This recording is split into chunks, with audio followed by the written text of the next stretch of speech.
relatively short time. Today we're going to see Wilson Alvarez to do the kicking for the Seattle Seahawks. Efren Herrera is on injured reserve, and he's a bit under the gun, the youngster Wilson Alvarez. These two clubs getting set for action. It should be a very interesting contest. Well, the Raiders are playing for their pride and poise, and they're not going to sit down on this game. We'll be back with all the action from the Kingdome, the Oakland Raiders, and the Seattle Seahawks.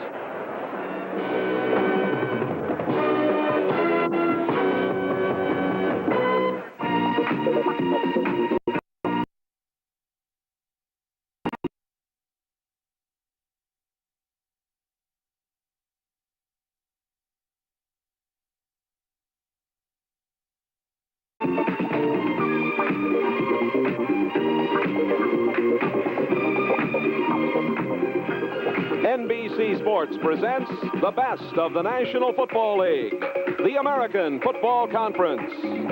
Today from the Kingdome, it's the Oakland Raiders versus the Seattle Seahawks. Today's game is brought to you by Michelob Light, an exceptional light beer with a rich, smooth taste. By the new Chrysler Corporation for 1982. Chrysler has the cars, the quality, the prices America needs. And by Champion Spark Plug Company. Champion, world's #1 seller. And by Alcoa, producers of energy-saving aluminum.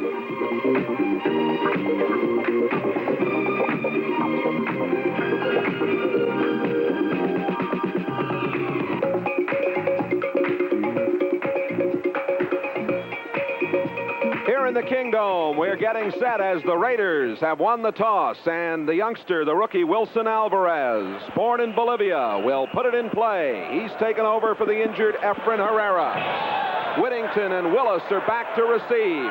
Whittington at the 5, at the 15, the 20, out to the 24-yard line. Arthur Whittington on the return. 20-yard kickoff return for Art Whittington. Ball spotted just shy of the 25-yard line. Big minor Willis Thomas on tackle. There's a look at Mark Wilson, Kenny King, and Derek Jensen. Branch, Chandler, and Ramsey, 3 outstanding receivers. We've got Lindsey Mason playing for Art Shell at left tackle today in the offensive line for the Raiders. First down from the 25-yard line. Play action. Wilson screens it out.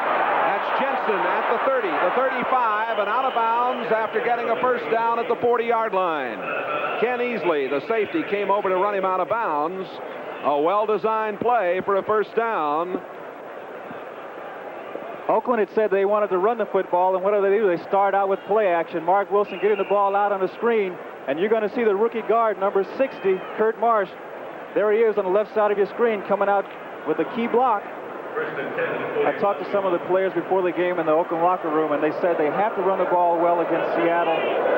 They started out with that play action, but they're going to put it on the ground, and here they go right with it. And it is Derek Jensen who caught the pass on the opening play. Jensen starting with 369 yards and a 3.8 average. Mike White made the tackle.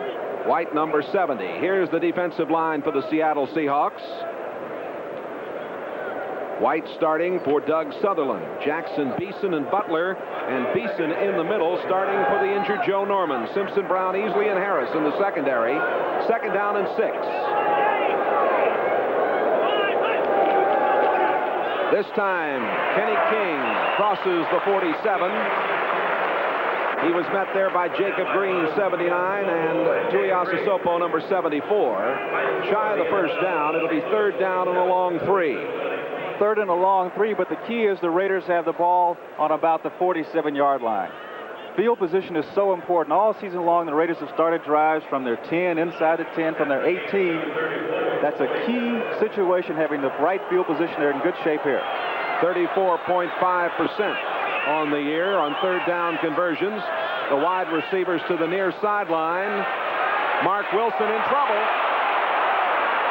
Wilson trying to run for the first down, and he gets it. As he crossed over the 50, a penalty marker went down. He's at the 48-yard line.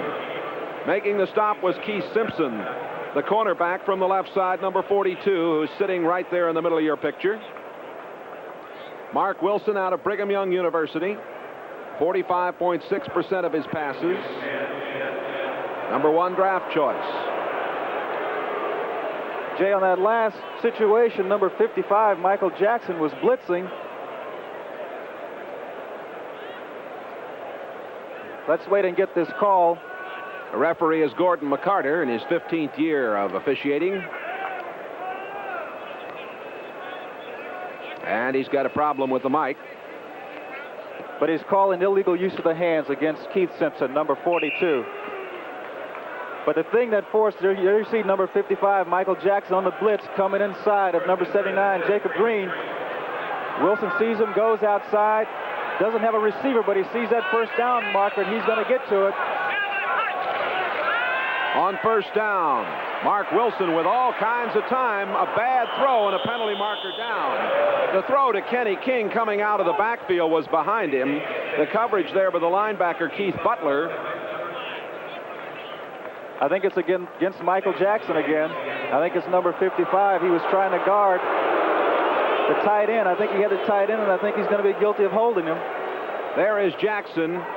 He has really been having an outstanding year for the Seahawks of Jack Patera. He played at the University of Washington, a #3 draft choice. I'm reminded in '79 in the Rose Bowl in the fourth quarter, that interception of his stopped the drive to preserve a Husky win. It's the Rose Bowl, the granddaddy of them all, will be seen right here on NBC New Year's Day. Penalty taking it down to the 38. That was Kenny King getting wrapped up by Robert Hardy, number 75. Hardy, the third-year man, number 10 draft pick from Jackson State. Hardy's not very big. He'd been out a few games, coming back in to play now. They've moved Mike White from his spot back over. Hardy's only about 6'1". They list him at 6'2" in the program. You know, they always do that to beef you up. But he's only about 6'1", about 250. A real but he has fine. great quickness. Yes, indeed. Branch is wide to the far side. Chandler here to the near side as Wilson, under pressure, throws it out. Jensen goes down, and a fine play made by Keith Simpson. Well, that gets the crowd into the ball game here in the Kingdome, this sellout house. Simpson from Memphis State, now playing back at the cornerback position, doing an outstanding job there.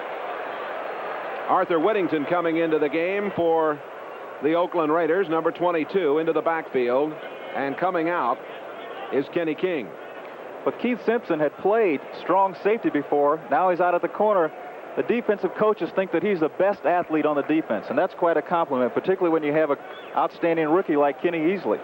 Fred Anderson, number 63, has replaced Jacob Green. Green going off under his own power on the far sideline, shaken up on the play. And it's going to be 3rd down and 17 for the Raiders. The ball at the Seattle 45-yard line. 12 minutes, 20 seconds to go. There's Green sitting down, the big guy from Texas A&M.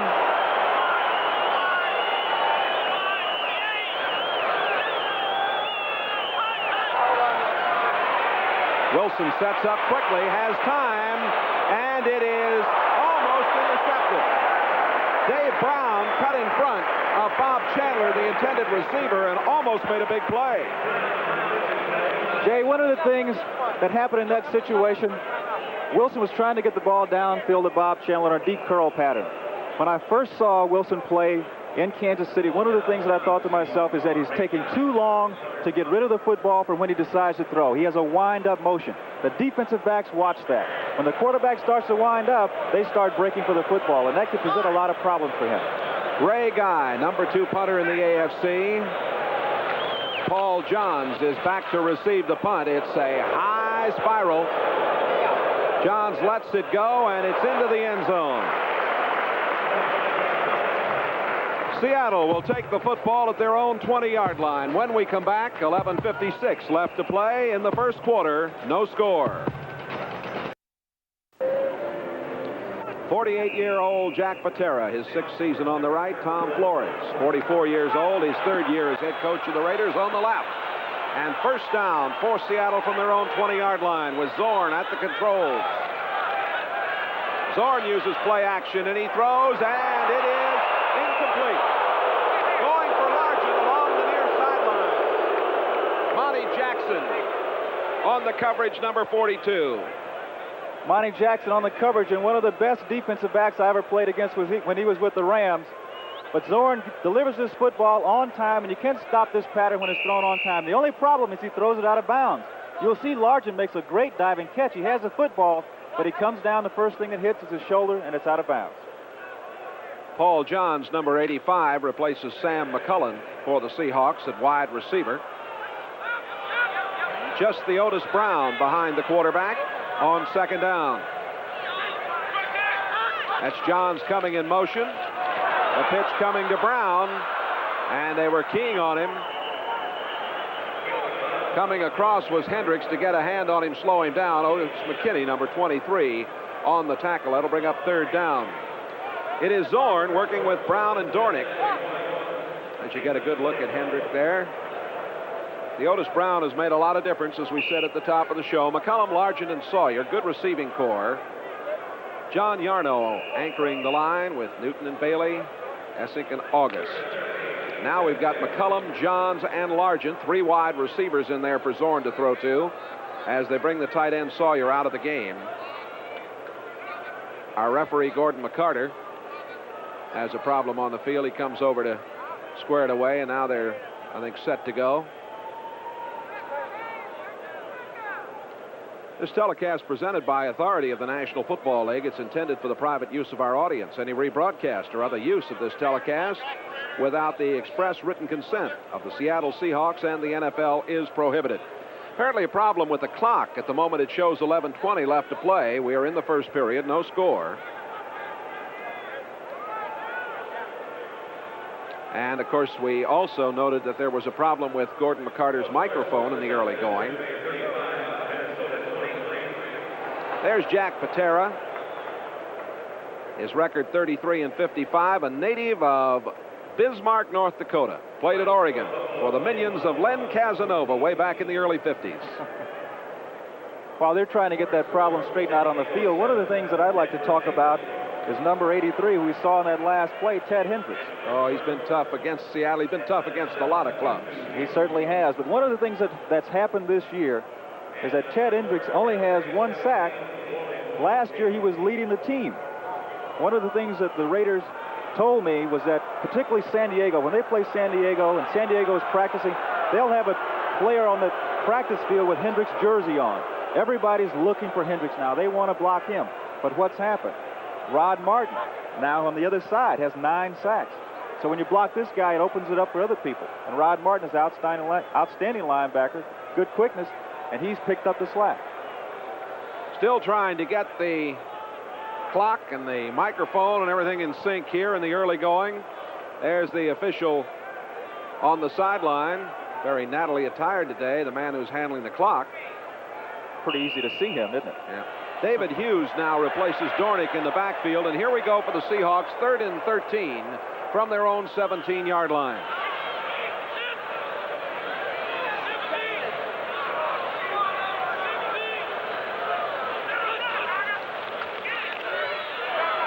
Zorn out of the backfield to Theodis Brown. He's over the 25, 30, first down at the 32-yard line. Ted Hendricks on the tackle for Theodis Brown, his 18th catch of the season, and a very fine play to pick up the needed yardage. It certainly is, but one of the things we said at the top of the show was that Theodis Brown is a difficult man to bring down. Watch this. Ted Hendricks is one of the best tacklers around. He grabbed his shirt, but he can't stop him. He's such a strong runner that you can't tackle him high. You got to get down low around his legs. Brown wasn't playing at St. Louis, where the Juice, Otis Anderson, and a young man from SMU who has done an excellent job for them, of course, has been playing in the other position there. Morris. And also they have a young fellow named Stump Mitchell who's come on very well. Now still a problem with the clock, which now shows 10:48 on the board here. Looks as though the official is giving him instructions on what his signals mean from out on the field. Well, we might have, I don't know if this gentleman is a new clock operator or not. We might have somebody check that, but I don't believe he is. In the games that I've been here before, I think it's the same gentleman, so maybe it's just a problem. Here's a final score. The Jets shut out Baltimore today, Pat Leahy had 4 field goals in that game. Pittsburgh over Los Angeles, a shutout. 1st and 10 at the 33-yard line for Seattle. That's Largent in motion and up the middle. It was Theodis Brown to about the 36-yard line. Matt Millen, number 55, and Johnny Robinson, the rookie, number 68, making the tackle. Cincinnati keeps rolling. What a job the Bengals have been doing. 41-21, that one today. And the St. Louis Cardinals, behind the youngster from Portland State, Neil Lomax, now have won 3 in a row, all against AFC teams, 27-20 over New England. And Buffalo beats Washington 21-14. The Bills very much in the playoff picture. Zorn had a lot of time. Oh, a fine catch by Largent. That was not an easy ball, as my partner, Mr. Gene Washington, will be happy to tell you. Otis McKinney on the tackle, number 23, but for Largent, excellent concentration and fine movement to get himself in position to make this catch. Largent was coming in motion, came shallow across the field. Zorn is looking for him, waiting for him to break on. Look at this catch. Turns all the way around. Outstanding catch. This guy is such a great athlete. You look at him and you say doesn't have blazing speed. He's not big. How does he catch all of these passes? That was his 57th of the season, and he probably is headed for his finest year. Double tight ends now, John Sawyer and Mike Tice, 81 and 86 in the game as Largent comes out. It is 1st and 10 at the 44. And in motion, McCullum. The handoff goes to Theodis Brown over the 50, and he bangs down to the 49-yard line. Matt Millen, number 55, wrapped him up. Brown comes into the game with 391 yards and a fine 4.5 rushing average. This defensive unit on the field for the Raiders, the twos, John Matuszek with Robinson and Browning. The linebacking core, Hendricks, as you saw, playing in his 187th consecutive game. Hayes, Jackson, McKinney, and Owens, good secondary. Back into the game, Largent, an 8-yard pickup on the last play. McCullum comes out. Still 2 tight ends are there. 2nd and 2 at the 48. Largent goes in motion to the far sideline, and getting to the outside and getting the first down is Dornick. Dornick got to the 44-yard line. Monty Jackson, 42, and Matt Millen, 55, making the play. It was Oakland that wanted to control the ball on the ground, but at the moment the Raiders are doing it. Well, the Raiders did a good job at the line of scrimmage. Johnny Robinson plugging things up, but Dornick bounces outside. Everything's plugged up in there. He bounces outside. He sees where he has to go for the first down, and he gets it. And Dan Dornick is a kind of a ball player. Again, he's a little like Steve Largent. Doesn't look like a tremendous athlete, but always gets the job done. I said the Raiders are doing it. I meant Seattle is doing it. They're controlling this football very well as the clock is down to 8:42. Here's a little pass out to Dornick, and Dornick is shoved out of bounds after he got about a yard by Randy McClanahan, number 57. Dornick has caught 16 passes coming into today's action. He's rushed for 129 yards. He was the Pac-8 Scholar Athlete of the Year back in 1977, a fine performer out of Washington State. Dornick now comes out of the lineup, and they put the tight end back in there, Tice, the extra one, 86, along with Sawyer, 81. It's 2nd down and 8 at the 42. No score. The Kingdome in Seattle.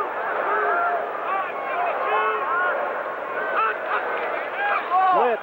And a delay to Theodis Brown, and the blitz was on. They filled the hole with a rookie, Johnny Robinson. The Raiders that time coming on a strong safety blitz. Number 23, Otis McKinney.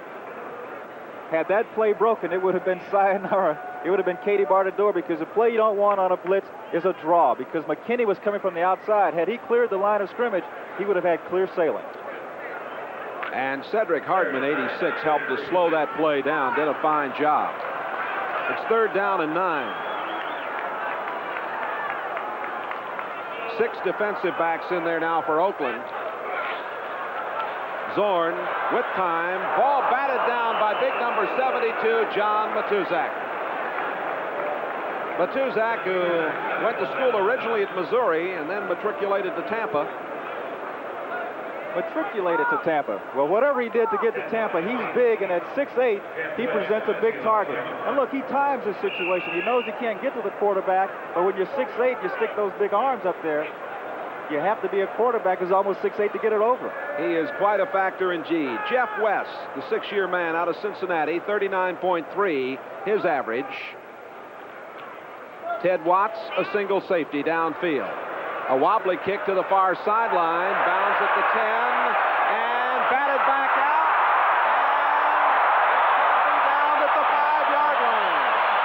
A fine play made by Vic Miner, just put on the club's list this year. There he is, the little guy, Miner, just added this week. So Oakland will be backed up when we come back in a moment. Hope you're enjoying the play from the Kingdome. Jay Randolph with Gene Washington. Quite a play by Vic Miner added this week. A very fine play indeed. Will Lewis was waived, and Miner, he did a good job there, didn't he? Well, Seattle is the second-best team in the league in covering punts. They hold the opposition to 5 yards, as opposed to the Raiders, who are 26th in the league in covering punts. Mark Wilson. His club backed up and starting from the 5, and Wilson from the end zone. Throwing long downfield for Cliff Branch. And Branch had it for just an instant. And as Dave Brown went for him, the ball popped away. This is an exciting play, probably the most exciting play in football. Mark Wilson has his arm, gets good protection, throws the ball about 60 yards downfield. You can see Brown puts his arm in there just at the last minute. Cliff Branch using that great speed to run underneath the ball.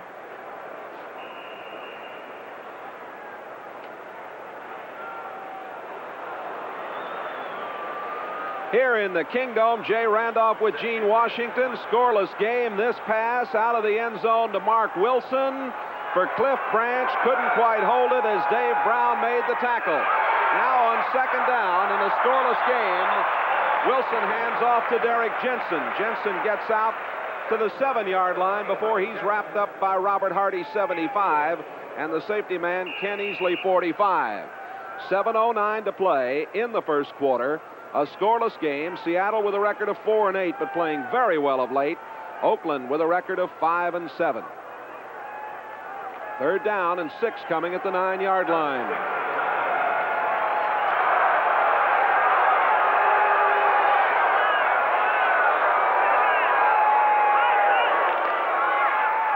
Pitch back comes to Kenny King, and King is out near the 14-yard line, short of the first down. Michael Jackson, the fine left side linebacker, 55, made the tackle.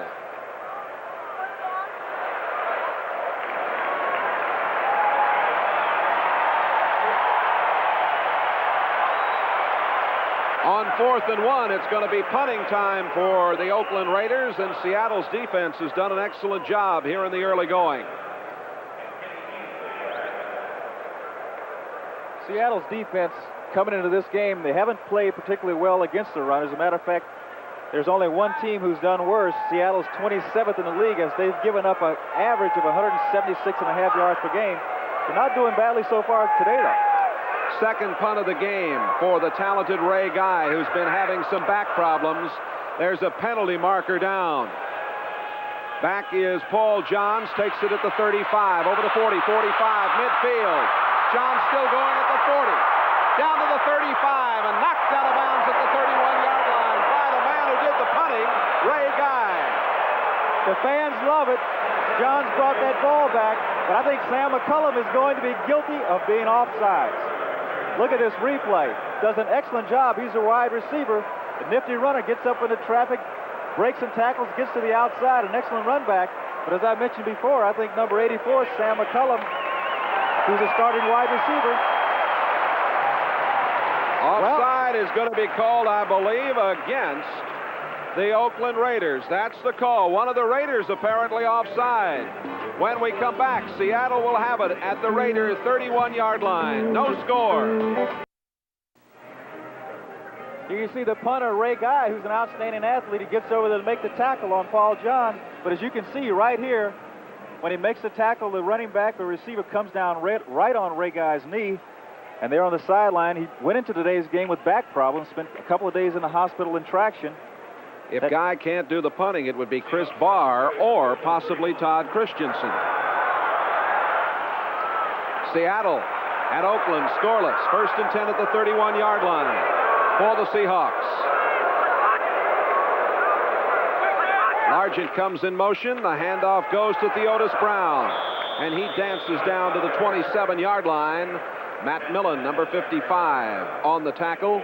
Millen played at Penn State, and how about the Nittany Lions yesterday, upsetting Pittsburgh 48-14. Did they do it in fashion? What a game that's going to be in the Fiesta Bowl. Oh. USC Trojans.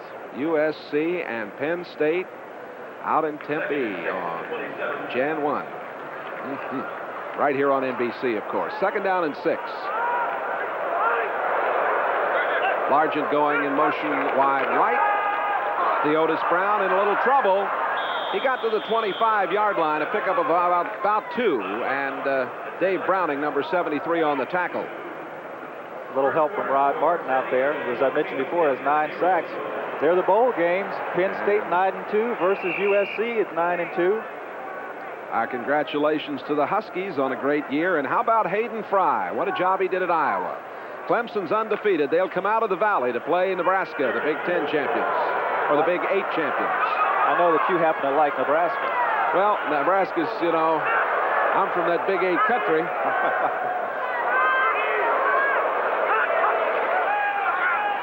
Here's a quick toss, and Dornick couldn't quite get there. Pretty good pressure that time, Gene, by Ted Hendricks as he was coming down on Zorn. 4th down and a field goal try. We'll get a chance to see Wilson Alvarez. Alvarez, quite a story. The Seahawks, when they had some problems with Herrera's leg being put on injured reserve, they found him in Corpus Christi, Texas. Cleveland and Denver have given him tryouts. He had a call from Pittsburgh this week. He's from Bolivia and was a great tennis star in Bolivia. Alvarez will attempt.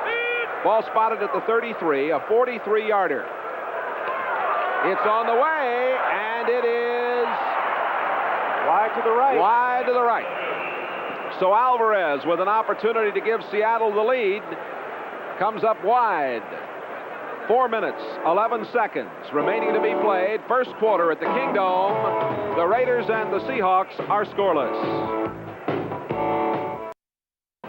Last Sunday, Arrowhead Stadium, Kansas City, Joe Norman goes out right here. Number 52, you'll see the block. Ooh, that looks just awful. That's Al Dixon, the tight end for Kansas City.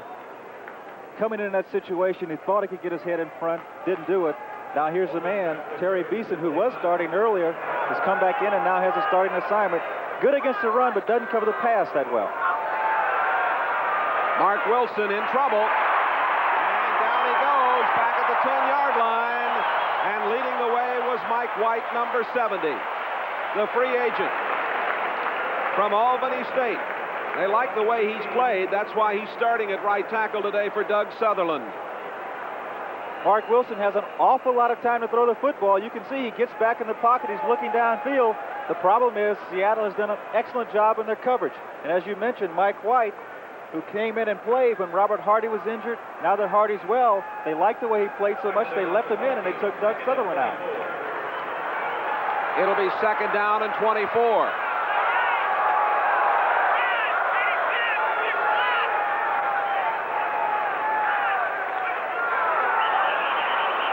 Penalty markers go down.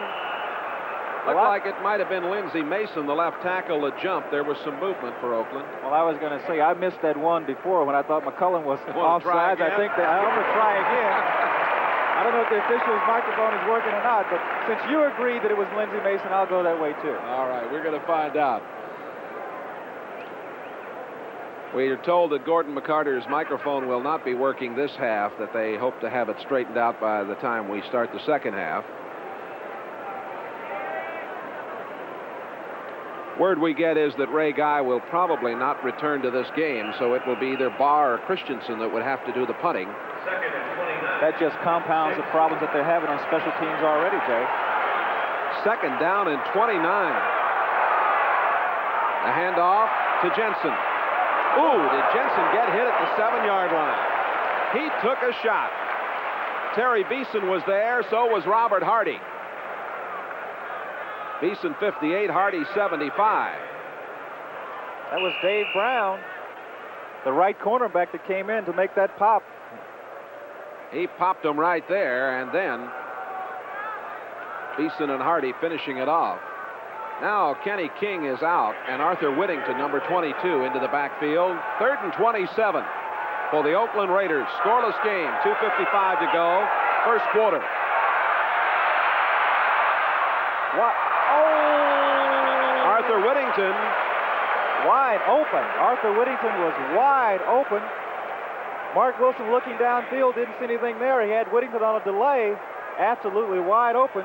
Wilson tried to loft the ball to him and threw it over his head. We've been told that Guy probably would not return to this game, but he is there. He is back on the field. Bothered with back problems, bothered with an injury here. He's going to have to punt out of his own end zone, his 3rd punt of the game.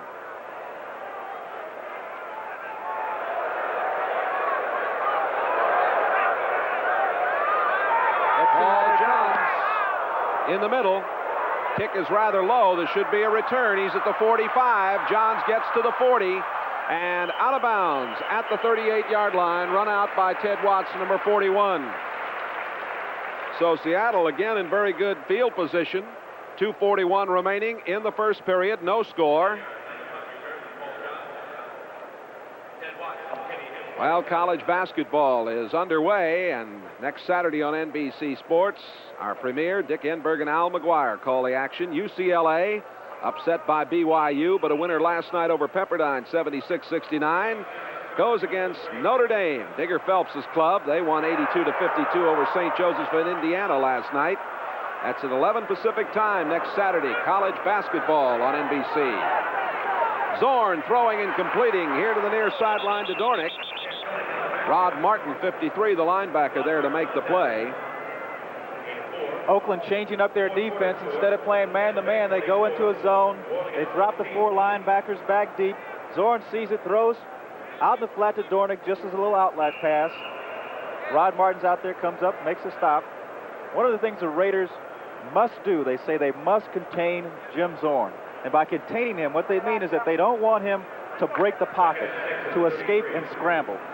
He can be very dangerous when he starts running around there. He buys his receivers all sorts of time, and they're nifty receivers, and they'll break open, and you get 6 points that way. 2nd down and 6.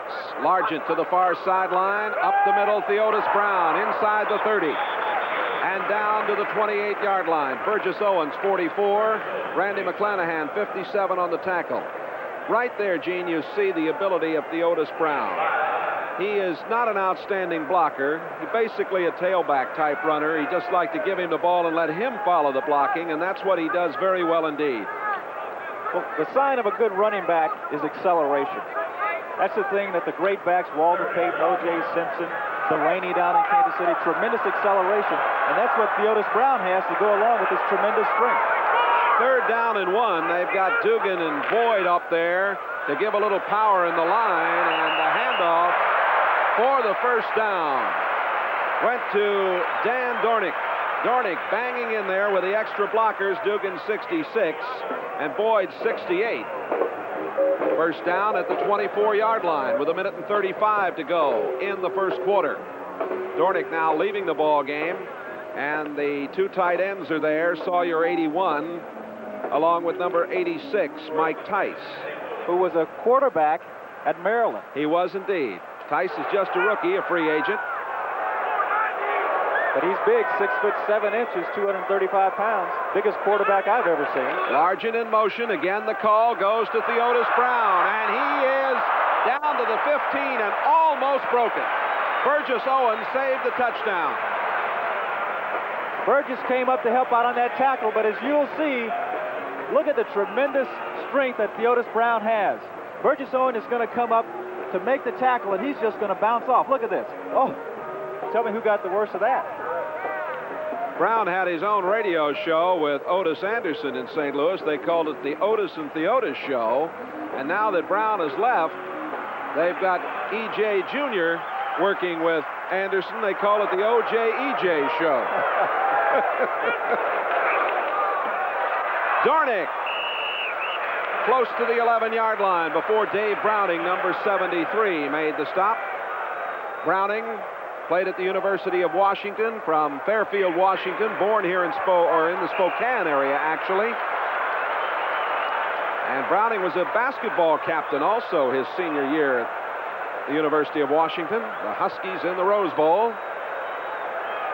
This game so far, as the first quarter comes to an end, has been played on Oakland's side of the field. Indeed it has. The end of the first quarter in the sold-out Kingdome. Raiders nothing, Seahawks nothing. I'll tell you, we never realized golf was such a tough game. Hey, it's a lot easier hitting a quarterback than a little white ball. So us Linksters drink light beer from Miller. Not just because light tastes great, but because it's got a third less calories than a regular beer. And it's less filling. And you can't afford to get filled up when you're out there trying to get birdies. Yeah, those things move awfully fast.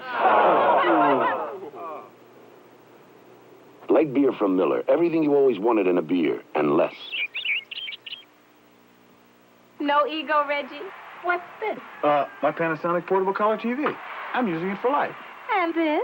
That's my Panasonic 1.5-inch travel vision, part of my travel kit. And this? Now, how'd that Panasonic get there? And this? The room needed a view, so I got this big Panasonic. Reggie, why? Only Panasonic plays as brilliantly as I do. Panasonic TV. So lifelike, you feel you're part of the picture. With Gene Washington, this is Jay Randolph. We're in Seattle. They call it now the Emerald City. The Chamber of Commerce here had a contest to nickname this beautiful city in the Northwest. There are the first half statistics. A scoreless game. Seattle 1st and 10 at the Oakland 12.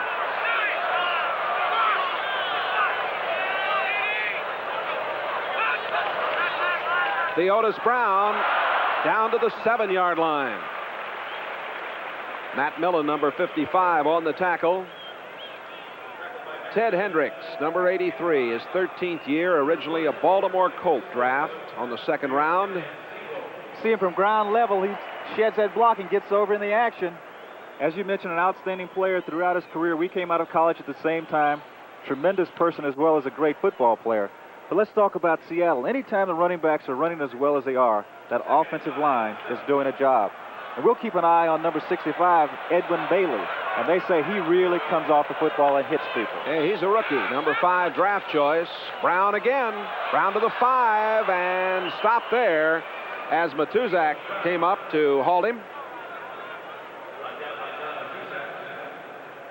There's Theodis Brown, but he's running into one of the guys who he's not going to knock back, and that's number 72, Big Twos.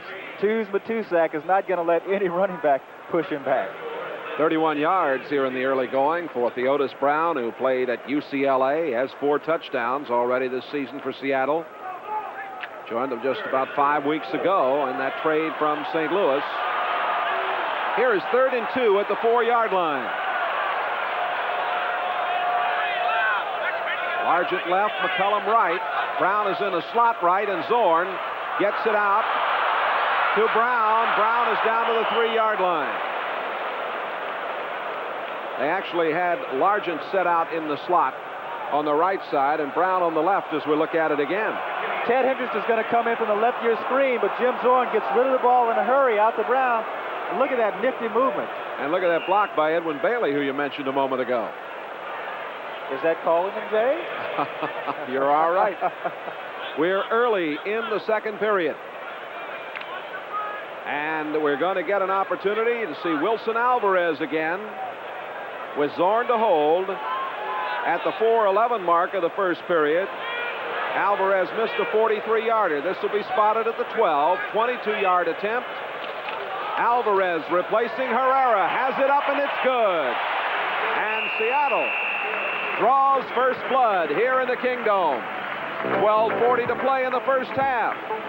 And the Seahawks lead it 3-0.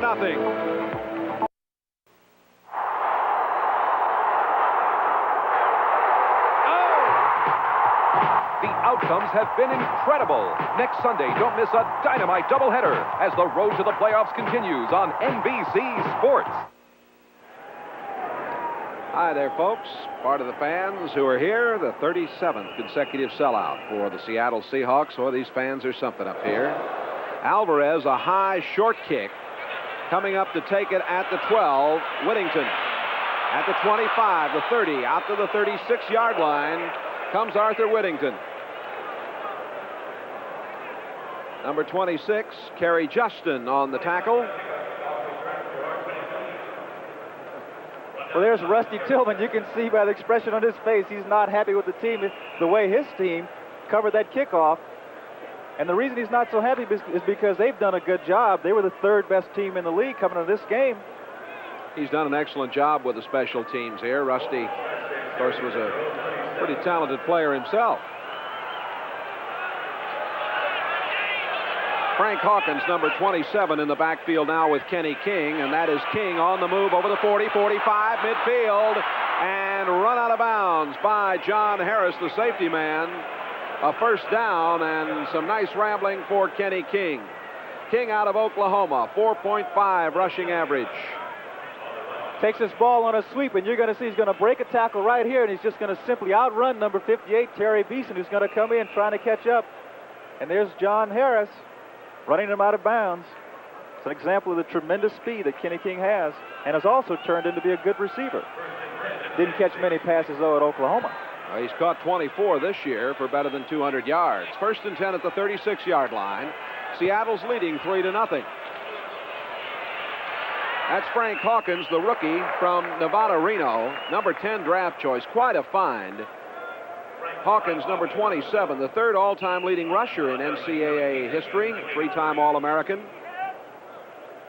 He was stopped by Robert Hardy, number 75, and it'll be second down and 7. Going wide to the right, Bob Chandler. They slot Branch on the right side.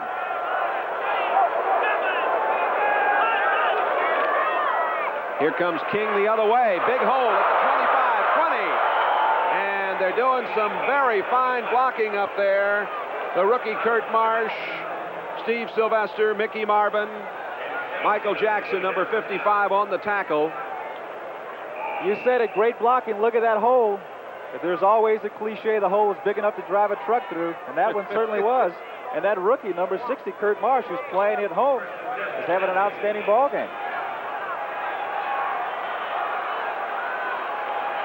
First and 10 at the 16-yard line. And right up the middle, bangs Hawkins. Hawkins gets to the 12-yard line. Stop made by Terry Beeson. Let's go to New York and update with Byron Day. Jay, thank you very much. Big ball game in San Diego, the Broncos and the Chargers. Denver finally getting on the board. Larry Canada taking it in from 5 yards out. It's now 14-7 Chargers in the second. Jay? Thank you, Byron, and nice to have you with us again this Sunday, keeping the fans up to date on the action around the league. It is second and 5 at the 11-yard line. The Raiders down 3-0, but threatening here, and that is Hawkins getting close to the 6-yard line.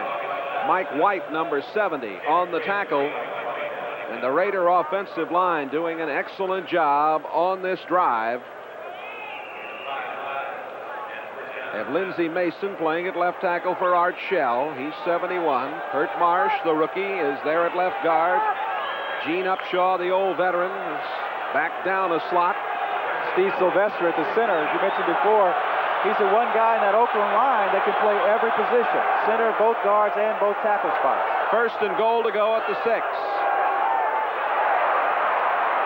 Hawkins spun away from the first man that hit him. Michael Jackson, first guy to come up and hit him. But it was Jacob Green who made the tackle, number 79.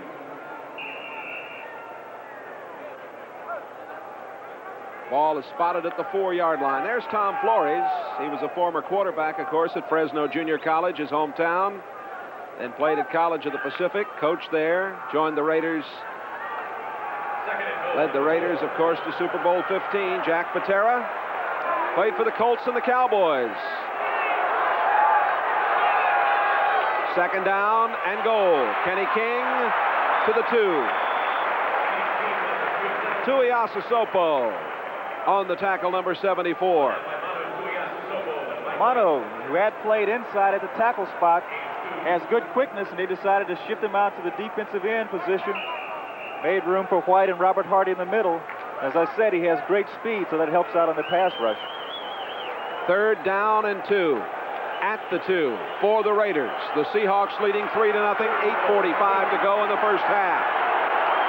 Hawkins 27, along with Kenny King 33, behind the young quarterback Mark Wilson.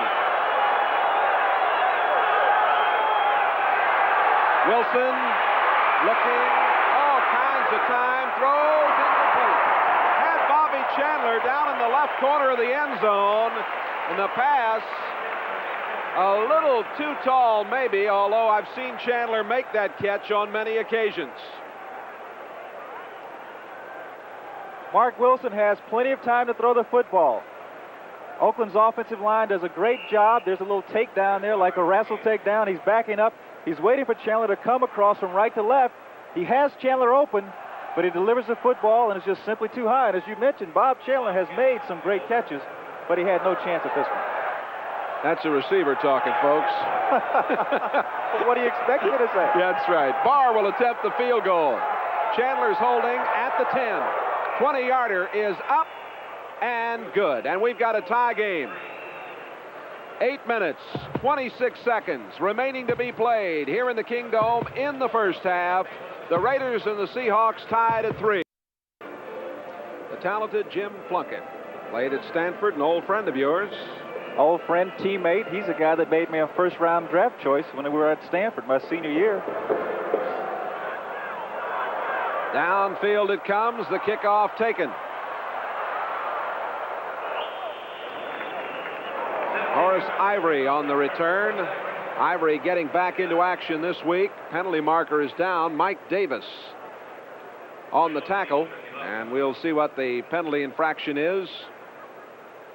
Bring you up to date on some scores. Tampa Bay came back, and now leading 24-14 in the fourth quarter at New Orleans. John McKay has those Bucks playing very well.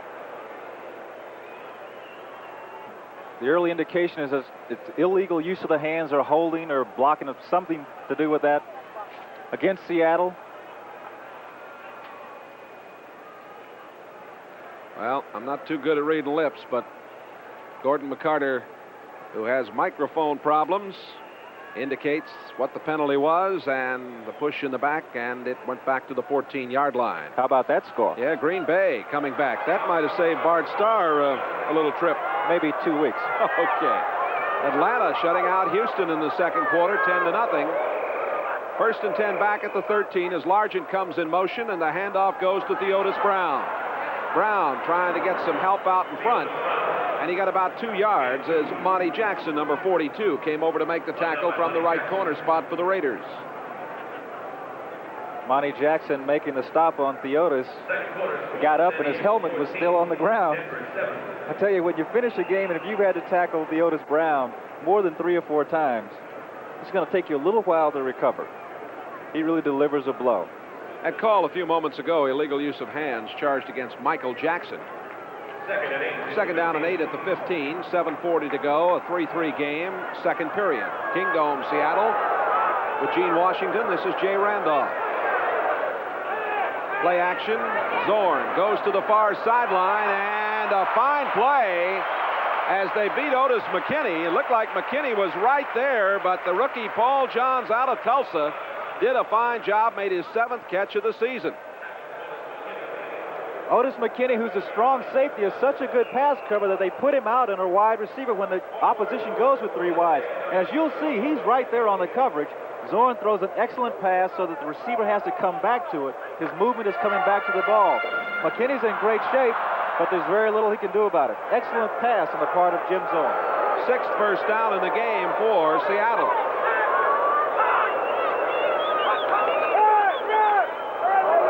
Nothing there for Dan Dornick. Johnny Robinson, the rookie. Johnny Robinson, number 68 in the middle, a nose tackle. Look at the strength. He has great quickness, but he simply picks up the center, number 51, John Yarno throws him aside and makes the tackle. Robinson. Filling in for Reggie Kinlaw, who was injured. As a matter of fact, I think before the season started, the first game. Yeah, he's been out all year with the knee problem. David Hughes now, number 46, in the backfield. As Zorn had that ball tipped and almost intercepted. The linebacker, Matt Millen, almost came away with it. Zorn looked like he was trying to go to Hughes coming out of the backfield down at the 40-yard line. No, I think he was going for Largent. He had Largent had Lester Hayes beat a little bit coming to the middle, and he tried to loft the ball over. But as you could see there, it was tipped. Ball almost intercepted. Largent was there, and of course, Hughes was just behind him, curling out. But I think you're right. It's going to be 3rd down and 8. Largent coming to the near sideline. And Steve Rabel, number 83 in the game. He's wide to the left. McCullum is in the slot right. There goes Largent. Ted Hendricks is coming on the blitz. They picked it up. Zorn throwing and completing. Sam McCullum. Oh, he beat the blitz. Monty Jackson on the tackle. First down, Seattle. The fans love it. Jim Zorn loves to see a blitz, particularly if his offensive lineman can pick it up. Ted Hendricks came on the blitz. They picked up the blitz. Sam McCullum, you'll see Hendricks coming on the left side of your screen. There's Matthews in the middle. There's Hendricks. He can't get there. McCullum runs a corner pattern. He beats Monty Jackson. Monty Jackson looks back. Couldn't see the football. Excellent throw. Great pattern. Excellent throw is right. Under pressure, Zorn out of Cal Poly. Put it on consignment to McCullum, his 36th catch of the season. First down at the 35. Again, play action from Zorn. Has time. He's open. There's McCullum again at the 5, out of bounds at the 3-yard line. And he had double coverage down there that time. Hayes along with Owens. Well, you might as well come with what you're going good at. If it's working, go back to it again, and they run the same pattern. McCullum comes into the middle like he's going to run a post pattern. Comes back to the corner. This time he beats Lester Hayes. Burgess Owens comes over to help, but his first responsibility, Owens' first responsibility, is anything deep inside. But McCullum went inside and then back to the corner. 67 yards on 2 catches. And first and goal to go at the 3-yard line. 5:45 to play in the first half. The score tied 3-3. Zorn bootlegs, and he is in. Touchdown, Seattle.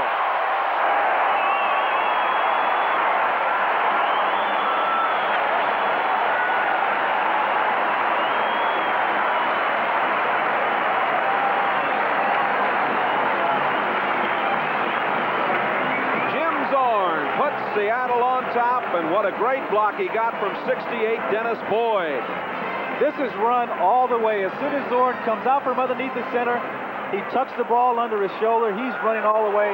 That's a tremendous asset when a team has a quarterback who's very versatile and mobile and can run the football, because when he gets out in this situation, he still has that option to throw. Puts a lot of pressure on the defense.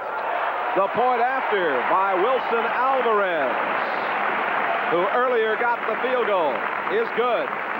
5:44 to play in the first half. The Seahawks 10 and the Raiders 3. Back with more in a moment.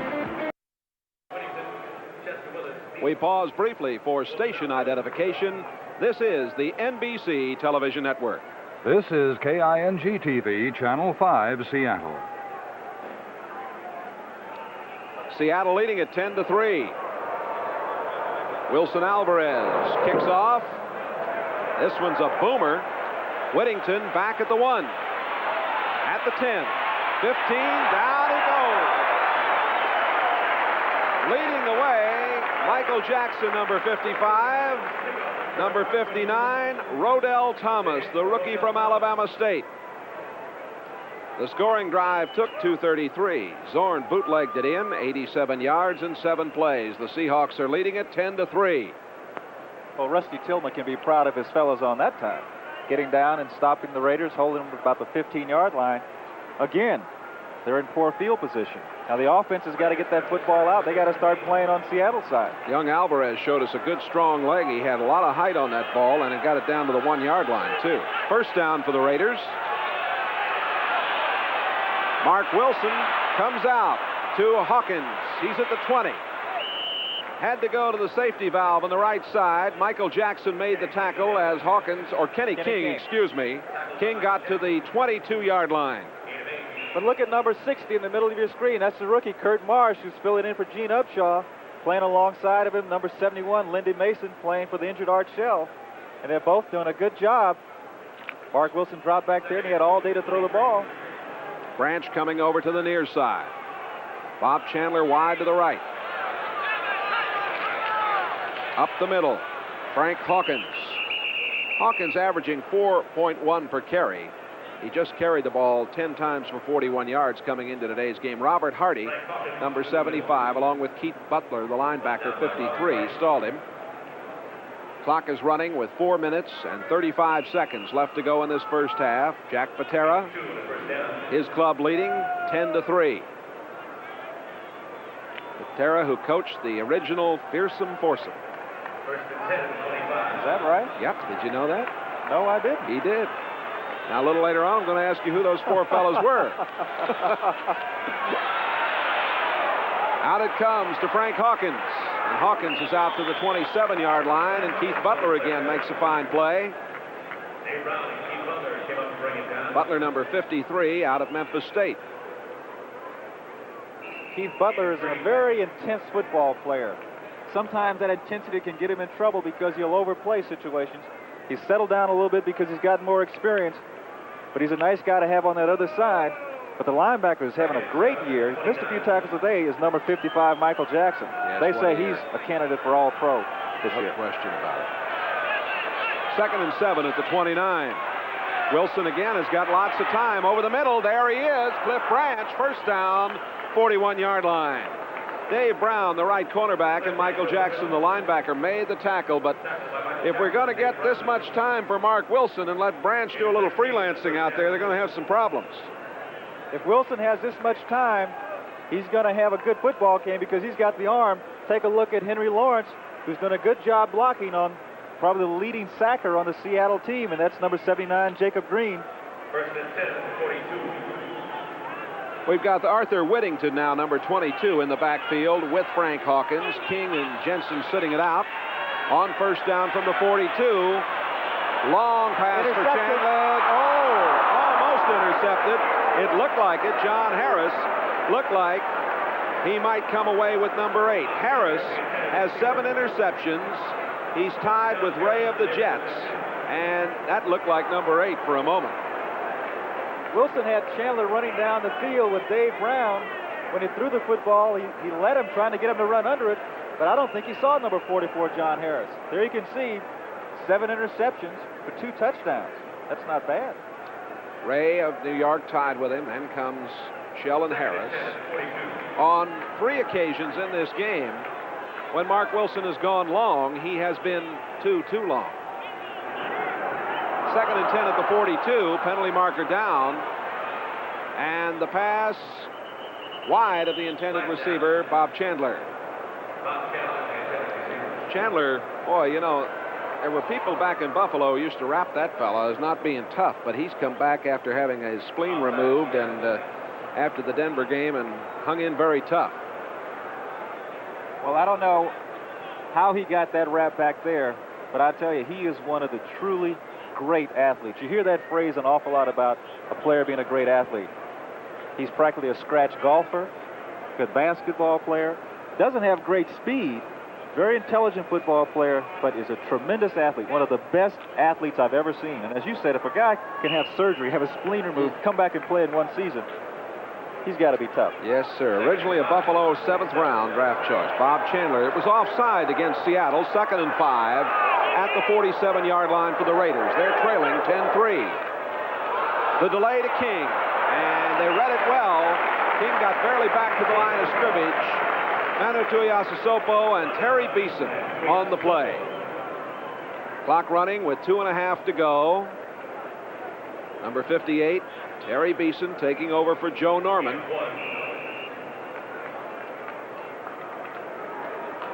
Talking again about Bob Chandler. He's been in 2 situations where he's been open. The football wasn't delivered to him properly.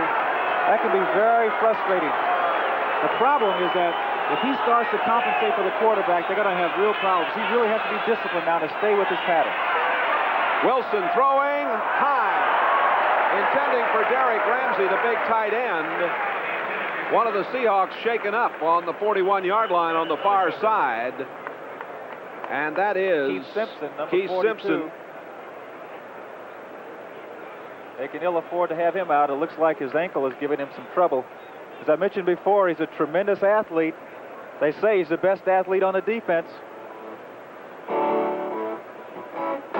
We'll be back with more action from the Kingdome. Seattle leading the Oakland.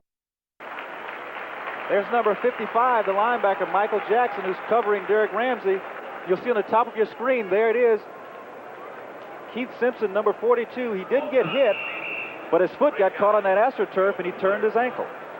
And he has come out of the game as we have a punting situation, of course, now for Oakland on 4th and 4. Ray Guy, who is patched up and back in there, has had back problems, was shaken up early in this game. Guy, another high spiral. They let it go, and it is into the end zone. It'll come to the 20-yard line. Little shoving match there. We're going to get the 2-minute warning here also. A timeout with the Seahawks leading the Raiders 10-3. NFL coming up at halftime with NFL 81, of course. Byron Day will bring you up to date on everything. And Gene, I know I speak for you and all of our friends. Congratulations to our good friend Bryant Gumbel, who will be taking over on today. Sherman Smith is now in the backfield along with Theodis Brown. And Zorn on first down throws, and it is incomplete at the 35-yard line. It was Paul Johns who was the intended receiver, couldn't hold on. Otis McKinney on the coverage. The word on Keith Simpson is that it's his ankle, right ankle. We could see on that replay where, and that happens sometimes on that AstroTurf, those shoes that you wear, the friction is so good, sometimes you get a seam or something, and you'll just get, sometimes what will happen is you get a spiral fracture. No one will even hit you. Just be the AstroTurf. Second down, 10. Zorn going long for the tight end, or McCullum. It was McCullum. Well, they had McCullum down there along with Largent. Also Rabel. Owens and Monty Jackson on the coverage. Clock stopped with 1:44 to go in this first half. I was surprised that Zorn threw that football. There's Simpson. He's behind Beeson on the sideline. As I mentioned before, they say that he's the best athlete on the defense. I'll tell you, I was here earlier in the year. I don't know if he's had an interference call go against him recently, but he hadn't had an interference call up until that time, and he really is a player. 3rd and 10. Zorn again to go upstairs. The rush is on. He rolls out of there. And Zorn over on the sideline. Ted Hendricks brought him down. Oh, with 1:37 to go in this first half, the Oakland Raiders will get the football as it's punting time for Jeff West. West with a 39.3 average. West has been around. He's got a few stickers on his trunk. St. Louis, San Diego.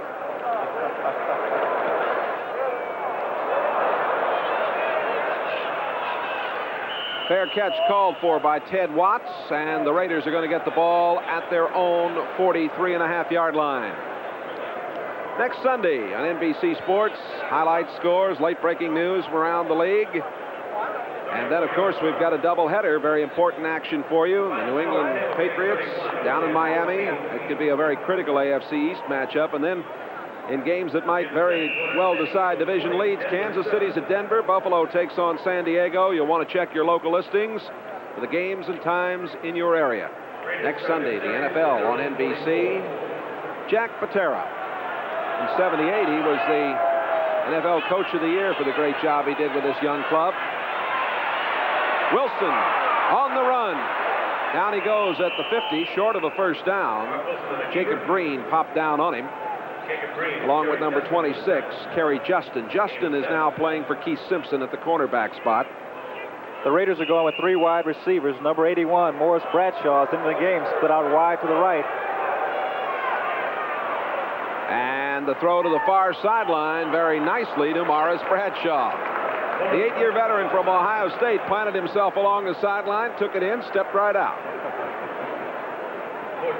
Has done an outstanding job on special teams since he's been with the Raiders. Number 81, Morris Bradshaw, and I think that's one of the problems why they haven't done so well in their special teams, because when Bradshaw had to step in for the injured Bob Chandler, that took him off the special teams. That was the 22nd catch of the year for Bradshaw. Branch. And Bradshaw wide to the right, Chandler to the left. Blitz. Down he goes. Not to be denied was Mike White, number 70, the free agent who played at Cincinnati. Number 55, Michael Jackson, coming on the blitz, causes some people to go for him. Number 70, Mike White, we mentioned before, wasn't a starter, had to come in and play for the injured Robert Hardy, doing an outstanding job coming through for the sack. And we'll be back with more from the Kingdome right after these messages. Jim Plunkett is quarterback of the Super Bowl champion Oakland Raiders. In his 11 years in the NFL, he's known great moments of victory and periods of despair. But Jim Plunkett always kept trying. He never gave up. Hello. It's a lesson I learned from my parents, and they taught me never to quit. You see, both of my parents were blind. That never stopped them. They raised a family. They gave me a chance to be whatever my vision could make me. As a United Way volunteer, Jim teaches others the lessons that his parents taught him. Sometimes the mere sharing of the beauty in a single flower can open a new experience for someone, even if they never see it. Perhaps through people who cannot see, we can all come to understand and learn the lesson that life is what you make it. And what you make it is up to you. You know, thanks to you, it really does work for all of us, the United Way. Jim Plunkett, quite a gentleman, and the preceding announcement was furnished as a public service by the National Football League. Plunkett, of course, had that hand injury earlier this year, and that caused some problems, more, I think, than the Oakland Raiders were ready for. Hurt his thumb in the first game of the season. He's the type of player that won't complain. He didn't say very much about it, but people were wondering why he was throwing the ball so poorly, and that was the reason, a sore thumb. And here is incomplete. And now a penalty has been called back downfield against Michael Jackson as the pass went to Arthur Whittington along the sideline. He was out of bounds, but a personal foul against Jackson, and boy, is he upset. Michael Jackson has had a frustrating afternoon. We mentioned before that he's all-pro caliber, but he has missed some tackles today. He's going to be guilty of probably roughing the passer in this situation. Sometimes, as you well know, Gene, you get your gears revved up too fast. That happens. Never heard it put quite that way, but I think it means the same thing. Personal foul.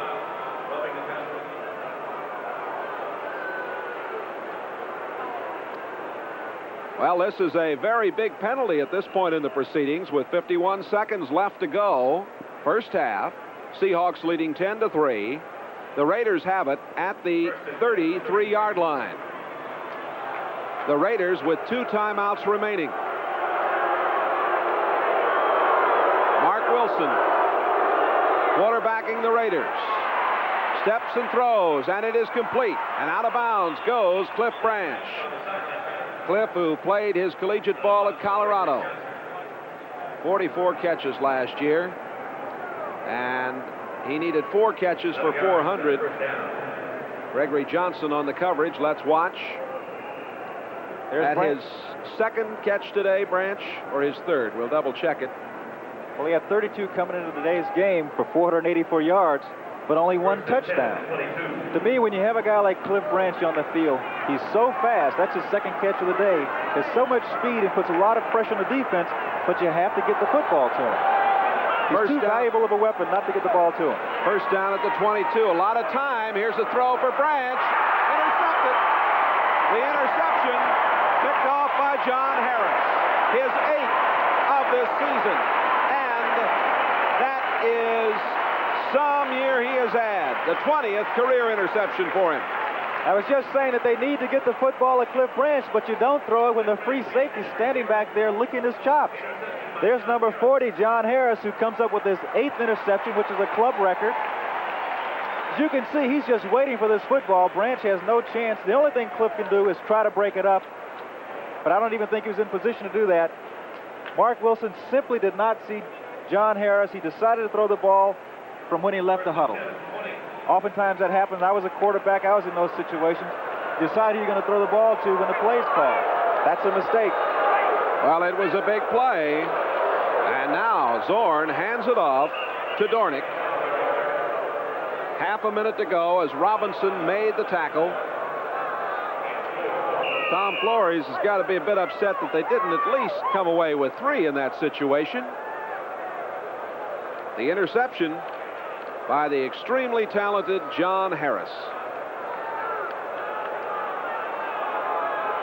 One of the reasons that Mark Wilson is playing, though, is to give him the experience. The only way a quarterback can get experience is to play, to be in the heat.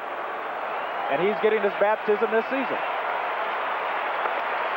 A field goal by Wilson Alvarez, a 3-yard bootleg by Zorn for 10 points, a field goal for Barr, and that's the scoring. 10-3 at halftime. The Seahawks lead the Raiders. NFL 81 coming up in a moment.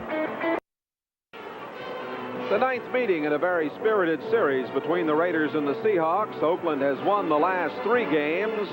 The Seahawks are leading the Raiders 10-3 here at halftime. Let's go to New York. NFL 81, Byron Day. Thank you very much, Jay Randolph. Hello, everyone. I'm Byron Day. Welcome you back here to our NFL 81 headquarters at NBC in New York. It's halftime in Seattle. You know that, of course. Seattle Seahawks lead that ball game 10-3. What we want to do now is catch you up on scores around the rest of the league for this Week 13. Week 13 was certainly unlucky for the Baltimore Colts. They lost their 12th in a row.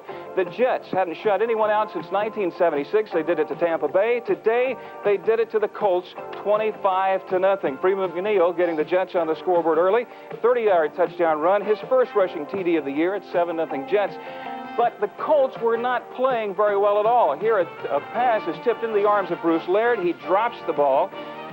This led to a Pat Leahy field goal, a 37-yard field goal. That put the Jets up 10-0 early in the first quarter. Then Richard Todd throws a short pass to Scott Durkin. As he's trying to get more yardage, he fumbles the football, but guess what? The Jets picked the ball up again. This led to a 21-yard field goal by Pat Leahy, 13-0 Jets. Burt Jones not having a good time with the New York Sack Exchange here. Mark Gastineau picks him off. It wasn't until the second half that there was any real excitement in the football game. It was a workmanlike effort by the Jets. Bruce Harper takes it back 46 yards as punt return. That sets up a Jets score by McNeil once again. That made the score 19-0 at that point.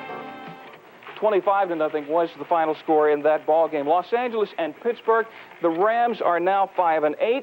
Pittsburgh, once again, another late season surge for the Steelers. They are now 8-5, 2 teams going in opposite directions. Pat Hayden was starting quarterback today for the Rams. He went out early. But for the Steelers, Franco Harris getting the Pittsburgh team on the board early. 1-yard touchdown run there. 7-0. Franco Harris on the day, 18 carries, 113 yards for Franco Harris. He now is the all-time NFL run leader.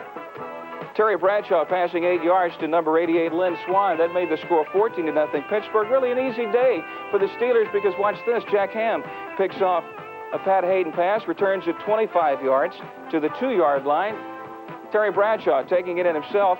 Final score there, Pittsburgh 24-0. Terry Bradshaw, 10 of 19, 204 yards on the day, 1 touchdown throwing, 1 touchdown passing. Cincinnati and Cleveland. Kenny Anderson and the Bengals are having the kind of season that most pro teams can only dream about. They went into the game today needing a win to clinch a possible playoff position. They went after it very, very quickly. Kenny Anderson up top, 39 yards. Chris Collinsworth, his exciting rookie from Florida.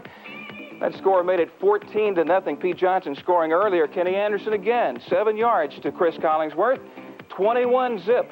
Cincinnati out on top. Brian Sy finally getting the act together for the Browns. He threw 6 interceptions last week. Here he throws to Ricky Feature, making it 21-7. But Anderson countered right back. 2-yard touchdown pass to Emil Harris. 28-7 Cincinnati. Sy having a little bit better day than what he did last week. Here he makes a 22-yard run to Cincinnati's 7-yard line. This set up a Mike Pruitt 1-yard touchdown plunge, making the score 28-14 at that point. But then the Seahawks, then the Bengals just began to pull away. Pete Johnson, a 12-yard touchdown run. Final score in that ball game, Cincinnati, no problem with Cleveland. 41-21 Cleveland could very well be eliminated from the race so far. St. Louis and New England, final score there, 27-20. Billy Sullivan said earlier, Ron Earhart's job is safe. He's going to make a decision probably sometime next year, but at the moment, it does not look too good for Ron Earhart or New England Patriots. They drop now to 2-11. St. Louis streaking now at 6-7. They've won their last 2 ball games in a row, 27-20 St. Louis. Washington and Buffalo, the Bills needing a win today, 21-14 over the Redskins. Ferguson, 6 of 18 for 70 yards. Not such a good day. 1 touchdown. Roland Hooks, 19 carries, 108 yards. Green Bay and Minnesota.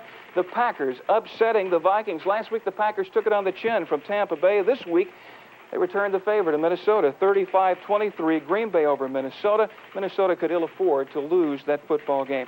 Tampa Bay and New Orleans. The last time Tampa Bay visited New Orleans down in the Dome, they upset, if you can call that an upset of the Saints last year for their first victory back in 1976. This year, 31-14, a final Tampa Bay over New Orleans. Denver, San Diego. It's at the half now. San Diego leading Denver 20-10. Chuck Muncie having quite a day for himself already. He scored on a 14-yard run early on in the ball game after Dan Fouts had passed to number 89 Wes Chandler. This set up that run by Chuck Muncie. By the way, Muncie now leads the NFL in rushing touchdowns. He has 17 on the season. Fouts came right back. He passed 44 yards to number 89 Wes Chandler. This set up a Chuck Muncie 1-yard touchdown run. Point after was good. Score then stood at 14-0 San Diego. It looked like San Diego might be on the road to a rout, but then Larry Canada pulled the Broncos within 7. He runs it in from 5 yards out. That made it 14-7. Now watch this play. Denver fumbles his punt. San Diego recovers. They eventually moved in on another Muncie touchdown run. That made the score 20-7 at that point. Fred Steinfort came on and kicked a field goal for Denver, making it 20-10, that ball game at the half. Atlanta, Houston, 24-6 now at the or in the second quarter, rather. 24-6, Atlanta over Houston, not having any problem with the Oilers. Oakland, Seattle, the game that you're enjoying right now. Seattle, 10-3 over Oakland. Giants and San Francisco out on the Bay, 14-0. The 49ers over the Giants.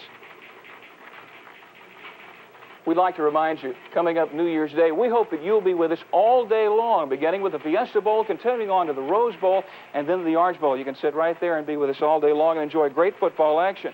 Fiesta Bowl is first up. Penn State will be taking on USC.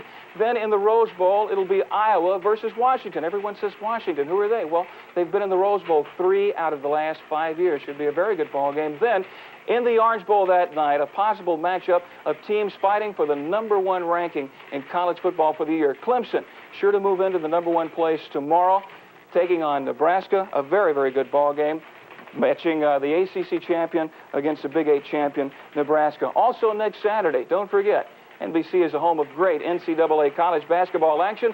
We've got a great game to start it off. UCLA taking on Notre Dame, 2 o'clock Eastern time, right here on NBC.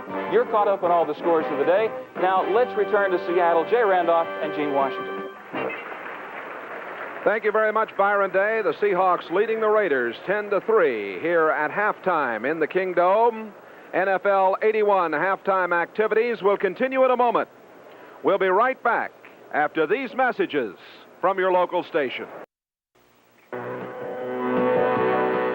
This 1981 National Football League game is brought to you by Old Milwaukee Light.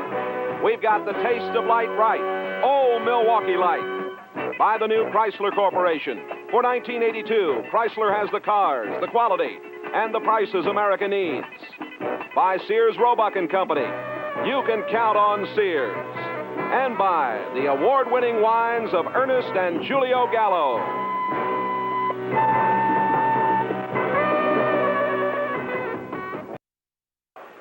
With Gene Washington, Jay Randolph. Halftime at the Kingdome, your halftime statistics, and a pretty even ball game.